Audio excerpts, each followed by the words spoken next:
వ్యూవర్స్కి అందరికీ కూడా స్వాగతం సుస్వాగతం. ఈరోజు మా 6th క్లాస్ పిల్లలిద్దరు కూడా సంజన తేజ వీళ్ళిద్దరు కూడా ఏదో నా కోసం చేశారు. అదేంటో చూద్దామా? వీళ్ళ టాలెంట్ని మళ్ళీ ఒకసారి బయటకు పెట్టడానికి వచ్చేసానండి. చూద్దాం. ఏంటన్నా ఇది ఎవరి కోసం? Thank you. మీరా చాలా బాగుంది చూడండి.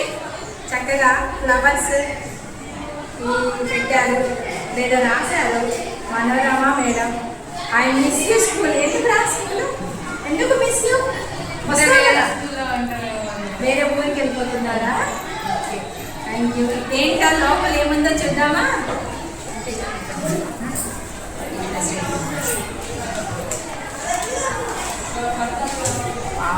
చాలా బాగుందా? చాలా బాగుంది చూడండి. చిన్న కార్డ్ చేశారు. ఈ గుండె వల్ల మీ గుండెలో నేనున్నానా? Thank you. చూడండి ఎంత బాగుందో. ఫ్లవర్స్ అన్నీ చక్కగా చేశారు. ఇంకే హ్యాంగింగ్ కూడా చేశారండి. చాలా బాగుంది నాన్న. ఎవరు చేశారు? మీ ఇద్దరు కలిసి చేశారు. థ్యాంక్ యూ నాన్న. Thank you very much. చూడండి, ఇలాంటి టాలెంట్ ఉన్న పిల్లలు మన గవర్నమెంట్ స్కూల్లో ఉండటం నిజంగా మన అదృష్టం. ఇలాంటి పిల్లల్ని ఎంకరేజ్ చేయడానికి మా ఛానల్ని సబ్స్క్రైబ్ చేయండి, లైక్ చేయండి, షేర్ చేయండి. Thank you.